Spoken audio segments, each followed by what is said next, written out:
Good morning बच्चों। पिछले class में हड़प्पा सभ्यता के संबंध में जिन बिंदुओं पर हम लोगों ने चर्चा की थी उसमें हड़प्पा सभ्यता का काल, हड़प्पा सभ्यता की लिपि, हड़प्पा सभ्यता की नगरीय व्यवस्था, इन सब बिंदुओं पर हमने चर्चा की थी। मोहनजोदड़ो पर चर्चा की थी।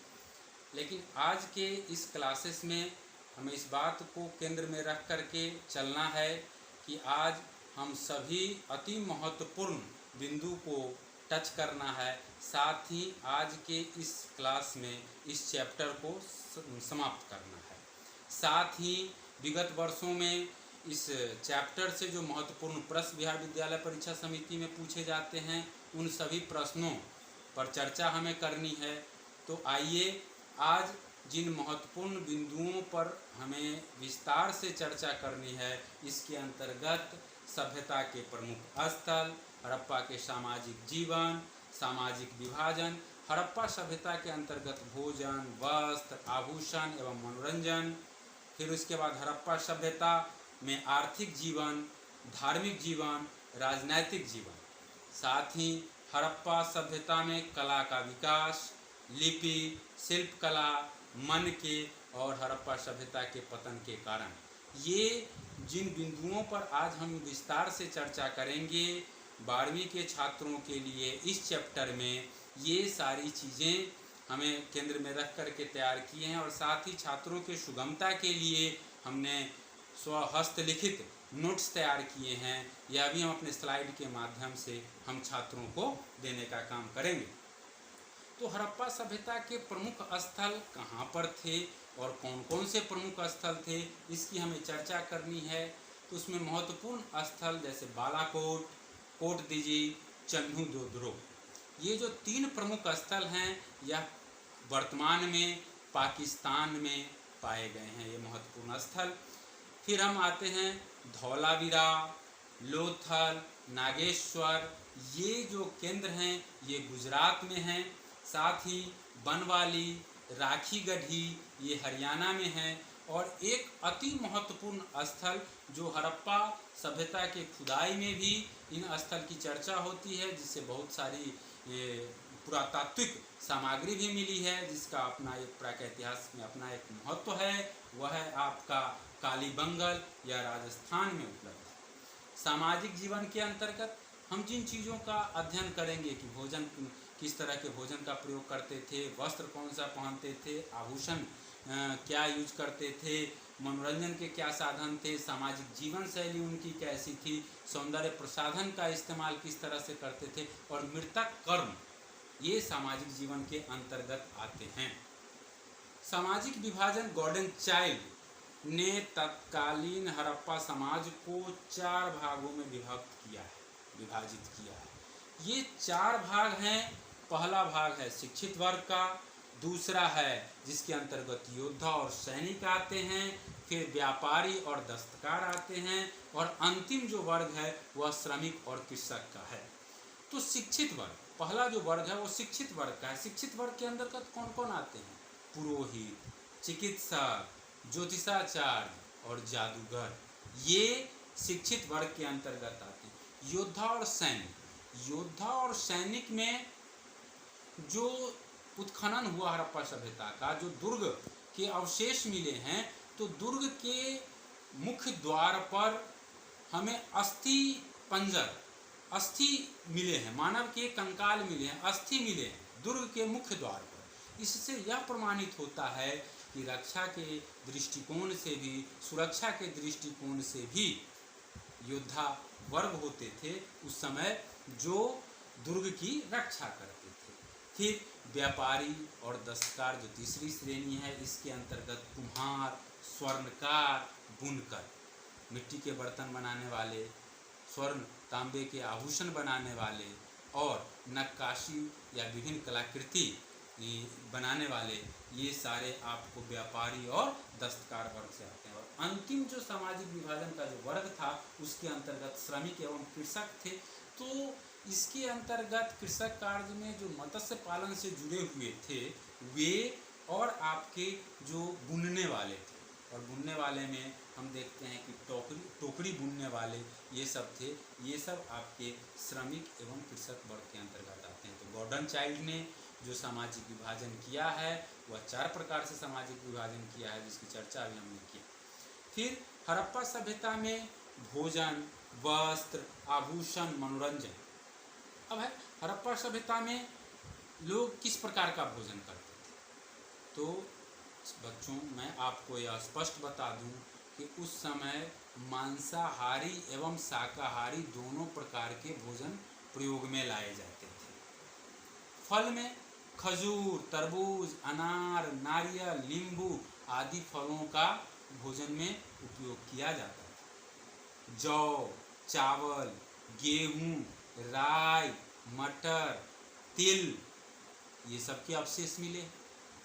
मछली, सूअर, भेड़, कछुआ मांस के रूप में प्रयोग किए जाते थे। तो भोजन में शाकाहारी और मांसाहारी दोनों प्रकार के भोजन का प्रयोग हड़प्पा सभ्यता के जो लोग थे वे करते थे। अब है वस्त्र। महिला घाघरा में साड़ी का प्रयोग करती थी, साड़ी का प्रचलन। पुरुष किस तरह के वस्त्र का प्रयोग करते थे? कुर्ता, धोती और पगड़ी ये प्रमुख वस्त्र थे पुरुषों के लिए।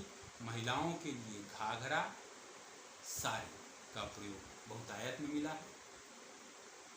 अब है किस अवशेष के आधार पर हम कहते हैं कि पगड़ी का, धोती का प्रयोग होता था। तो चन्नू जोधरो जो प्रमुख स्थल है पाकिस्तान में, वहाँ जो अवशेष मिले हैं वहाँ पर पगड़ी के अवशेष मिले। तो प्रमाणिक रूप से जिन वस्त्र की चर्चा अभी हमने की ये सब अवशेष के रूप में प्राप्त हुए। अब है उस समय मछली पकड़ना, शिकार करना, जानवरों की दौड़ एवं शतरंज का जो खेल था यह महत्वपूर्ण था, मनोरंजन के साधन थे। पुरुष और महिला दोनों समान रूप से आभूषण के प्रिय थे। उस समय चूड़ियाँ, बाजूबंद, हार, अंगूठी, बाली, तांबे, कांसे तथा हड्डी के बने हुए आभूषण ये श्रृंगार के रूप में महिला और पुरुषों दोनों के द्वारा समान रूप से इसका प्रयोग किया जाता है। अब हम हड़प्पा सभ्यता के आर्थिक जीवन पर कुछ प्रकाश डालना चाहेंगे। आखिर उस समय आर्थिक जीवन कैसा था? तो आर्थिक जीवन जो अर्थ का आधार था उसमें पशुपालन, कृषि, व्यापार और कुटीर उद्योग, माप तौल के बाद ये आर्थिक जीवन के आधार थे। पशुपालन जो अवशेष मिले हैं जानवरों के, उससे यह प्रमाणित होता है कि पशु को पाला जाता था। बकरी को, भेड़ को, सूअर को लोग पालते भी थे और यह इनके आमदनी का, इनके आय का एक मुख्य स्रोत था। व्यापार भी एक स्थान से दूसरे स्थान पर करते थे। जो मिट्टी के बने हुए बर्तन होते थे, जो तांबे, सोने के बने हुए आभूषण होते थे, इसको एक स्थान से दूसरे स्थान पर ले जा करके बेचने का भी काम करते थे। और कुटीर उद्योग काफ़ी बेहतर रूप में था। कुटीर उद्योग के अंतर्गत दस्तकारी, बुनकर, शिल्पकला, शिल्प कार्य ये सारे चीज कुटीर उद्योग के अंतर्गत आते थे। तो कृषि कार्य भी आय का जरिया था, पशुपालन भी आय का जरिया था, कुटीर उद्योग, व्यापार एवं माप तौल के बाट का जो निर्माण होता था ये सभी आर्थिक क्रिया के अंतर्गत हड़प्पा काल में आते थे। अब हम उनके धार्मिक जीवन पर थोड़ा चर्चा करें कि उस समय की धार्मिक व्यवस्था कैसी थी, लोग किस चीज़ को पूजते थे, किन चीज़ों को मानते थे, उनके आराध्य कौन थे। तो इसमें बहुत ज़्यादा नहीं, लेकिन हम जो मुख्य बिंदु है वह है वृक्ष एवं पशु पूजा। लोग वृक्षों की पूजा करते थे एवं पशुओं की पूजा करते थे, मातृदेवी की पूजा करते थे, शिव की पूजा करते थे। और ऐसा मूर्तियों के मिले हुए अवशेष से यह प्रमाणित होता है कि लोग वृक्षों की भी पूजा करते थे, पक्षियों की भी पूजा करते थे, पशुओं की भी पूजा करते थे, लिंग के भी अवशेष मिले हैं, पत्थरों के भी अवशेष मिले हैं। इससे यह प्रतीत होता है कि लोग शिव की भी पूजा करते थे। अब हम इसके राजनीतिक जीवन की चर्चा करते हैं कि उनका राजनीतिक जीवन कैसा था, राजनीतिक व्यवस्था कैसी थी। तो स्पष्ट रूप से हड़प्पा की व्यवस्था को देखने से यह प्रतीत होता है कि हड़प्पा की व्यवस्था पूर्ण रूपेण लोकतांत्रिक व्यवस्था थी।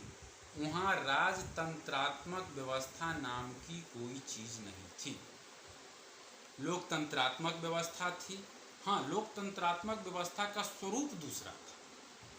वर्तमान काल में जो हम लोकतंत्र का स्वरूप देख रहे हैं, ऐसा स्वरूप 2600 ईसा पूर्व और 1900 ईसा पूर्व में इसकी कल्पना करनी बेमानी। फिर भी जो लोकतंत्र का मूल है, लोकतांत्रिक व्यवस्था का मूल है, उसी के अंतर्गत शासन का संचालन होता था। धर्मगुरु और पुरोहित शासन व्यवस्था संचालन का कार्य करते थे।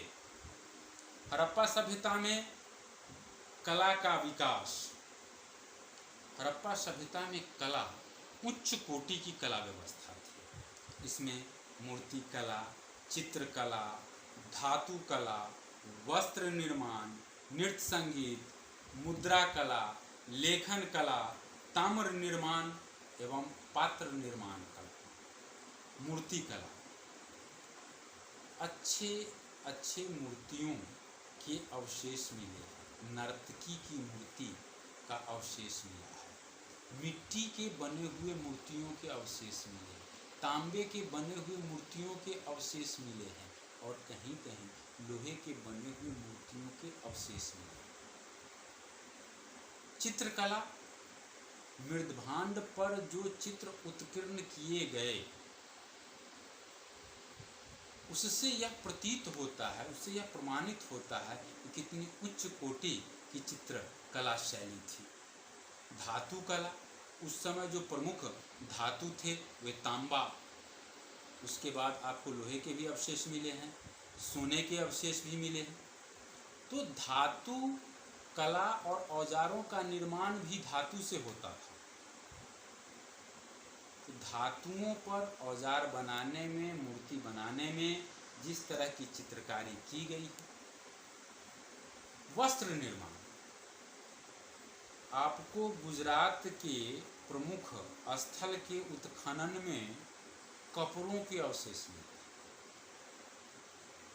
साड़ी, घाघरा, धोती, कुर्ता, पगड़ी, ये उस समय के पुरुष और महिला इसका प्रयोग करते थे। तो निश्चित रूप से वस्त्र निर्माण उनकी अर्थव्यवस्था का प्रमुख आधार तो था ही, साथ ही निर्माण, जो वस्त्र निर्माण था वह अद्वितीय था, उच्च कोटि की थी। नृत्य एवं संगीत, उस समय हड़प्पा कालीन में व्यवस्था के अंतर्गत नृत्य एवं संगीत प्रमाणिक रूप से हम इसलिए कह रहे हैं कि मूर्तियों जो प्राप्त हुए हैं, जो मूर्तियां प्राप्त हुई है, नृत्य करती हुई महिला या पुरुष की मूर्तियां मिली। और उस समय आमोद प्रमोद के लिए शिकार के साथ साथ नृत्य संगीत के कार्यक्रम भी आयोजित किए जाते थे। मुद्रा कला, मिट्टी की मुहरें और तांबे के मुहरे और मुद्रा अधिकांश मिट्टी की मुद्रा प्राप्त हुई है। लेखन कला का भी विकास हुआ था। ताम्र निर्माण, तांबे से बनी हुई वस्तुओं, धातुओं से बनी हुई बर्तन, इन सब के भी अवशेष मिले हैं। तो पात्र निर्माण, ताम्र निर्माण, ये सब जितने हैं इस काल में हम कह सकते हैं कि बेहतर शैली थी। लिपि पर हम अपने पिछले क्लास में चर्चा किए थे और स्पष्ट हमने कहा था कि भाव चित्रात्मक लिपि थी।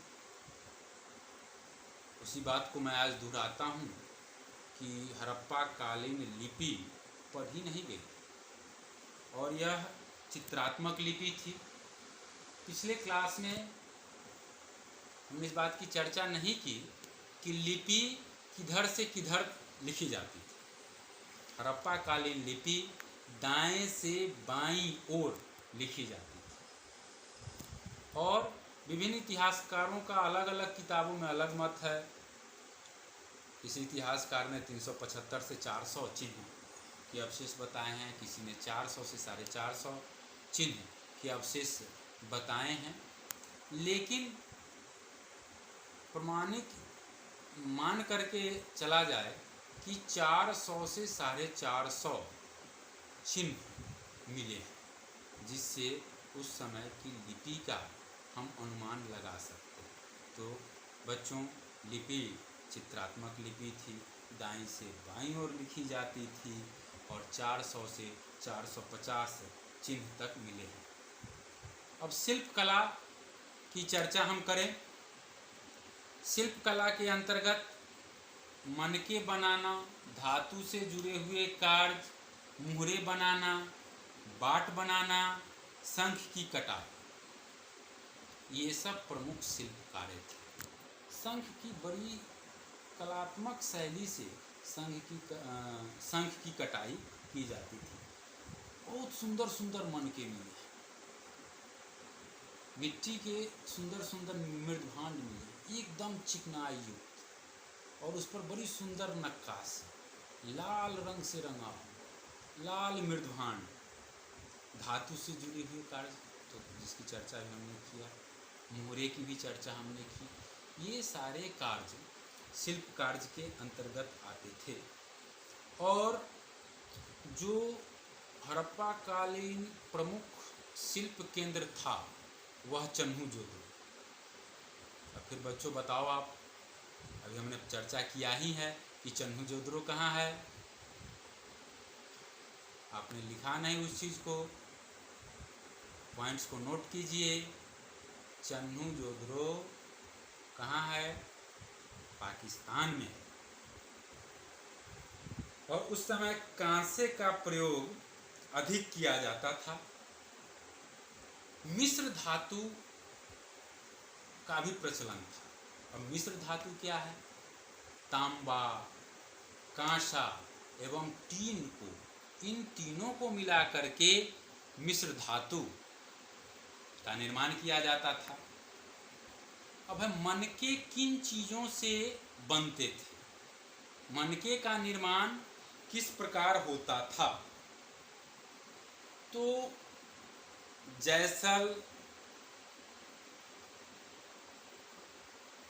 जैस्पर नामक पत्थर, सेलखरी नामक पत्थर और कार्नेलियम नामक पत्थर, इन पत्थरों से मनके का निर्माण किया जाता था। सोना, तांबा एवं कांसे से भी मनके का निर्माण किया जाता था। अब इस पाठ के अंत में जो प्रमुख प्रश्न है, जो हर वर्ष आते हैं, हड़प्पा सभ्यता के पतन के क्या कारण थे, जिसकी पिछले क्लास में भी हमने चर्चा किया है। तो बच्चों ध्यान से आप सुने, क्योंकि यह प्रश्न हर वर्ष आते हैं। हड़प्पा सभ्यता के पतन के क्या कारण थे? इसमें भूकंप, अकाल, प्राकृतिक आपदा, जलवायु परिवर्तन, महामारी, प्रलय, आर्य का आगमन, वनों की कटाई, नदियों का मार्ग परिवर्तन एवं बाढ़। पुनः मैं दोहराता हूँ, भूकंप, अकाल, प्राकृतिक आपदा, जलवायु परिवर्तन, महामारी, आर्य का आक्रमण, वनों की कटाई, नदियों का मार्ग परिवर्तन एवं बाढ़। ये प्रमुख कारण थे हड़प्पा सभ्यता के पतन। अब इसमें कुछ इतिहासकारों का भी मत जान लेना जरूरी है। व्हीलर प्रमुख इतिहासकार हैं, उनका मत है कि आर्य जाति के आक्रमण के कारण हड़प्पा सभ्यता का पतन हुआ। दूसरे इतिहासकार अर्नेस्ट मैके, एस.आर. राव और सर मार्शल, इन तीनों इतिहासकार ने हड़प्पा सभ्यता के पतन का प्रमुख कारण बताया बाढ़ के कारण हड़प्पा सभ्यता का पतन हुआ। फिर एक और इतिहासकार हैं डी.पी. अग्रवाल एवं घोष। इन्होंने जलवायु परिवर्तन को हड़प्पा सभ्यता के पतन का प्रमुख कारण माना। तो इन तीन विभिन्न इतिहासकारों के मतों से एक बात स्पष्ट रूप से आया कि जलवायु परिवर्तन हो, आर्य का आक्रमण हो या बाढ़ की विभीषिका हो, इस कारण हड़प्पा सभ्यता का पतन हुआ। तो छात्रों, इसी के साथ यह अध्याय, यह जो प्रमुख चैप्टर था वह समाप्त हुआ। अब हम कुछ प्रश्नों की चर्चा हम कर ले, जो महत्वपूर्ण प्रश्न इसके अंतर्गत आते हैं। हड़प्पा सभ्यता, पहला प्रश्न जो है, हड़प्पा सभ्यता के शहरों की जल निकासी प्रणाली नगर योजना की ओर संकेत करती है। इस तथ्य से क्या आप सहमत हैं? अपने उत्तर के कारण बताइए। दूसरा प्रश्न है, मोहनजोदड़ो की विशिष्टताओं का वर्णन करें। तीसरा प्रश्न है, पुरातत्वविद अतीत का पुनर्निर्माण करते हैं। पुरातत्वविद अतीत का पुनर्निर्माण करते हैं, व्याख्या करें। चौथा प्रश्न है, मोहनजोदड़ो के सार्वजनिक स्नानागार के विषय में आप क्या जानते हैं। पांचवा प्रश्न, हड़प्पा काल की तौल और माप पद्धति का वर्णन कीजिए। छठा प्रश्न, क्या सैंदर्भ सभ्यता एक नगर सभ्यता थी अथवा इस सभ्यता के नागरिक जीवन की विशेषताओं का वर्णन करें। सातवां प्रश्न, हड़प्पा सभ्यता की कृषि प्रौद्योगिकी का वर्णन कीजिए। और अंतिम महत्वपूर्ण प्रश्न है, हड़प्पा सभ्यता के पतन के क्या कारण थे। विभिन्न इतिहासकारों के मतों का विश्लेषण करें। तो छात्रों, इसी के साथ यह महत्वपूर्ण अध्याय समाप्त होता है। हम उम्मीद करेंगे कि आप छात्र इससे लाभान्वित होंगे। धन्यवाद।